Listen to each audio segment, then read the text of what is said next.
Yeah, we're looking forward to the game. សម្រាប់យើងគឺយើងទន្ទឹងរង់ចាំនៃការប្រកួតជាមួយទៅនឹងភ្នំពេញ Ground នៅ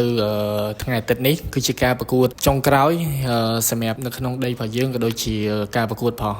Cameroon Premier League អញ្ចឹងជារៀងរាល់ប្រកួតដែលយើងប្រកួតជាមួយភ្នំពេញ Ground គឺតែងតែមានការលំបាកហើយសង្ឃឹមថាយើងនៅរក្សានៅទម្រង់ក៏ដូចជាគុណភាពក្រុមរបស់យើងឲ្យបានល្អសម្រាប់ខ្ញុំការប្រកួតចុងក្រោយនៃចប់ដោយការ League mình cứ tha viên nơi tại đôi đám nhưng nơi tại hiệp trong trong ở ban o môn cốt hay nam ấy dương trong nè để xa chi ngày dương lực biên Yeah, just the support this season's been great all សម្ year. រាប់គ្រូគាត់និយាយទៅកាន់អ្នកគ្រប់គ្រងគឺសម្រាប់ដោយការនេះក៏ដូចជារដូវកាលរាល់ដងគឺពួកគាត់តែងតែគ្រប់គ្រងយើងយ៉ាងពេញទំហឹងអញ្ចឹងសម្រាប់ថ្ងៃអាទិត្យនេះដែរចង់ឲ្យពួកគាត់មកគ្រប់គ្រងឲ្យបានកាន់តែច្រើនហើយនឹងអបអរសាទរនៃ